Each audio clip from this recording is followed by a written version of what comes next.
Andito po kami ngayon sa floating fish cage ni Mapando.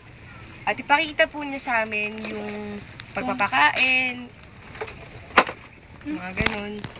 Paano po pinapakain yung mga ganun? Ayan, bumibili kami ng pakain sa isda, katulad nito. Ito yung commercial feeds na tinatawag. Pero sa inyong kaalaman, nakakagawa na rin ako ng ganito na hindi commercial feeds. Paano ginagawa? Doon mamaya papakita ko sa inyo kung paano kami gumagawa. Gumagawa ako ng banana feeds na tinatawag. And then meron din akong sarili kong mga ingredients kung saan hindi ginagamitan natin ng mga baangan para tumagal. Ano tawag dito? Preservative. Kasi pag ginamitan mo ito ng mga preservative at saka kung ano-anong ilalagay dyan para wag masira yung yan ay nakakasira ng lawa. Ang kailangan talaga yung natural. Walang preservative, walang kung ano-ano. Lahat ng ginagawa ko ay yung pinakain din ng tao. Kasi ito, pagdating ng araw, ito din yung papatay sa aming lawa. Kasi ito ay umaasim sa ilalim ng lawa. So, ganito lang pagpapakain ito. Itong istang ito ay edad na niya ay 4 na buwan na. Yan. So, pwede na siyang harvestin talaga. Itong January, pwede na siya. So, ang laman niya, sa isang 10 by 20, ang tawag dito, 10 by 20, ilalaman na namin siya ng 5,000. So, kung hindi siya namatayan, hindi siya nabawasan, pwede siyang kumuha ng 1 tons. So, kasi may namamatay din yan araw-araw.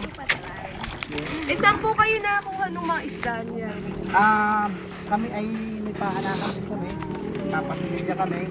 Pagkakulang, kami ay bumibili sa Kalawang para madagdagan ang aming mga similya mula sa size 14 hanggang 12. Ganito kalaki yung 14. So yun yung aalagaan mo ng 4 to 5 months. Saan niyo po binibenta to? May kumukuha. Katulad yung kanina nakita nyo, dadali na yun sa palengke. Magkano po nakukuha yung kita sa... Halimbawa ito, makakuha ng 700 kilo o 1 tons kilo na inubusan lang namin ng halimbawa 35 sacks. So pwede na, may kita na kami doon. Mga magkano? Siguro mga 10,000 hanggang 12, 15, ganun. Isang ganda lang? Sa isang ganito lang.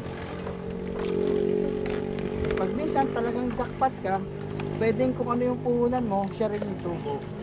Pag naman minalas ka dahil namatay, nabawasan yung puhunan mo.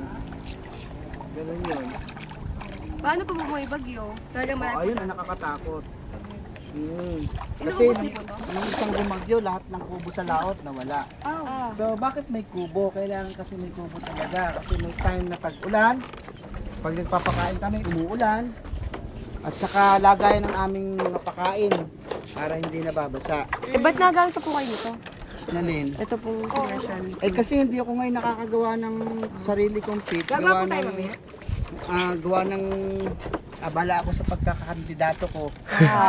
Iboto nyo po, iboto nyo. Good!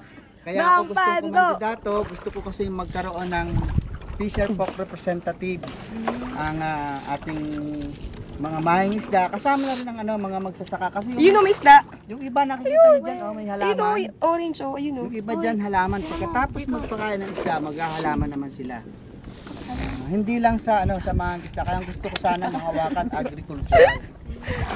Yun! Malalaki na siya. Ibig sabihin niya, pag gumagano niya, malalaki na yan. Mahirap po i-harvest yung mga yan. Oo nga, Hindi paano naman. po? Paano po? Pwede pong try, patingin. Oo. Isa lang po Lalagyan niya sa ng isda. ganun. Tapos kawayan, hihigitan. Tataasan ng bat, nakatulad noon. Okay.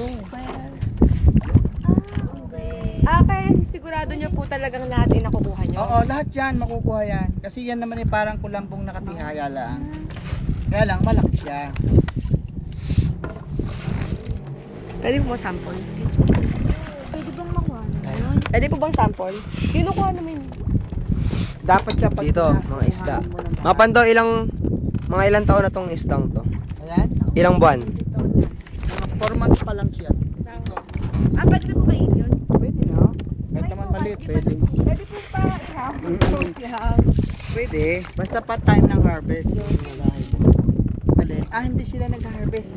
Nag-ano lang sila, nag-check ng lambat kasi maghuhulog na sila. Tinitingnan, baka may butas. Hindi na po pupunta pwede yung harvest. Kasi Kasi pag ginarvest mo siya, kailangan lahat na sasabay-sabay. So hindi natin siya pwedeng dalawin. Pag ginalaw mo siya, tatampo siya, hindi siya kakain, mamamayat ang isda.